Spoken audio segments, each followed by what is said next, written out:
Hey guys, I'm going to be making a cauliflower pizza crust today, and I'm going to show you how to do it. The first thing I'm going to do, I'm starting with cauliflower that's been riced already. This is actually from the freezer section. I'm going to pop it in the microwave for 4 minutes, let it steam, let it cool a little bit, and then I'm going to show you how to squeeze the water out. I'll be right back. Okay, so I put this in the microwave for about 4 minutes. I let it cool for about probably another 4. You want it to be cool enough that you can really handle it.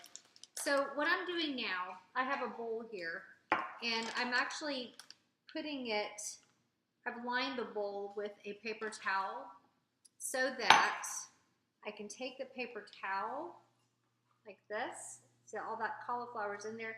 You know, when they rice them like this in the store, they do a pretty good job at getting a lot of the liquid out. But this just ensures that you get it out because you don't want any liquid in there when you're making your pizza. This is also what you would do if you were using frozen spinach in some sort of a dish that you wanted to get all of the water out of. So you would go ahead and microwave it and make sure that you defrost it and you get all the water out by squeezing it in the towel. So you just wring it. And this is actually still kind of hot to touch. So really it needs to probably be a little cooler, but I don't know if you can see it. I've got a small bowl here that I'm using, and I'm wringing, can y'all see that? I'm wringing the liquid out. And you're just going to keep doing that until there is absolutely nothing coming out. Okay, so what you'll have at the end is basically like a ball. And whether you're using spinach or cauliflower, this is basically what you're going to end up. So you've taken all the water out and you can then use it in your recipe. So now I'm going to show you how to put this together. Okay, so I'm going to be using some stoneware for the pizza. I'm just going to spray it where I'm going to put the crust. I've got my oven preheated to 350 on convection, so you could do 375 at bake.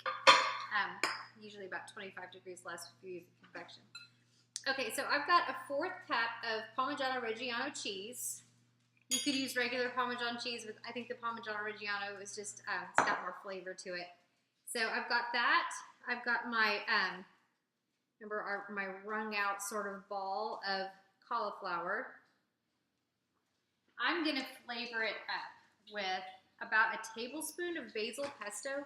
This is a basil pesto that doesn't have any sugar added. It's all natural ingredients. So this is so yummy. To me, this is like what pizza should smell and taste like. I'm going to put that in there. I'm going to use 1 egg.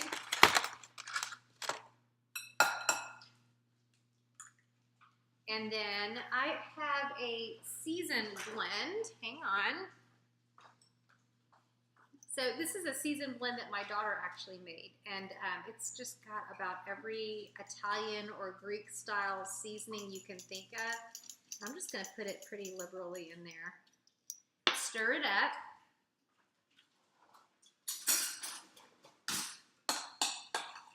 And then I'm just going to mash it onto my crust, put it in the oven until it gets brown. Really, I'm going to say probably it'll be about 20 minutes, but I'll be checking it.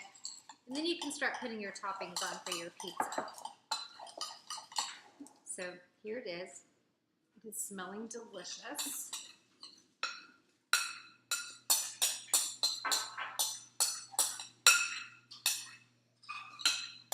Is it smelling delicious? I have helpers here. You can't see. They're actually eating Walmart pizza, which is what inspired Mama to make this pizza. So, and not that I have anything against carbs, by the way. I'm going to have spaghetti with it. I'm going to use a brown rice pasta. But I actually really like how this meal tastes. And I'm going to eat the whole pizza because it's healthy.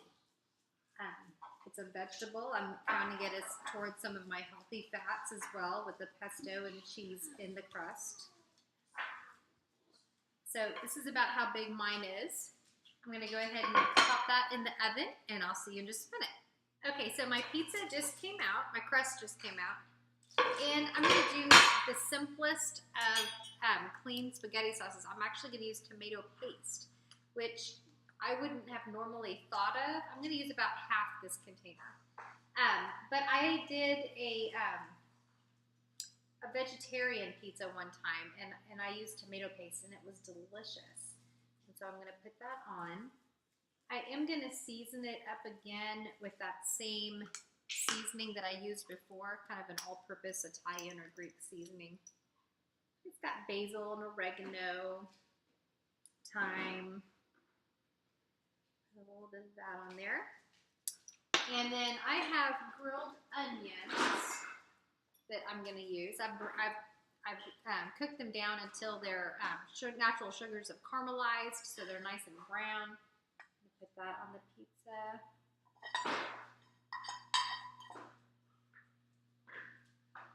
If I had sun-dried tomatoes, I'd be putting that on, but I don't have any.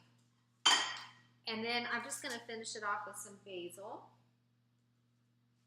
This is just fresh out from my little plant that I keep outside. And that's it. I'm going to stick this back in the oven for probably about 5 more minutes because really the grilled onions are done. And I'm just going to kind of warm it up. And then that's it. My pizza's going to be done. It's going to be delicious. I'm actually going to eat the whole thing. And I'm going to eat it with some brown rice spaghetti. So it's going to be a filling and yummy meal. If I was counting this in portion fix, I would be counting this as 2 greens and a blue and probably either 2 teaspoons or an orange, because I have to count for the pesto that went in it. And then my brown rice pasta is going to be my yellow. I've got some meat sauce in there too. That's going to be my red.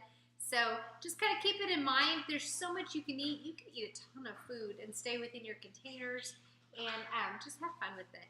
And you know what? I'm honestly not even tempted to eat my kids' Walmart pizza at all because this one has all the flavors that I love and I'm going to feel really good about it.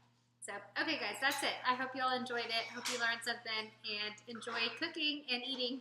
Talk to you soon. Bye.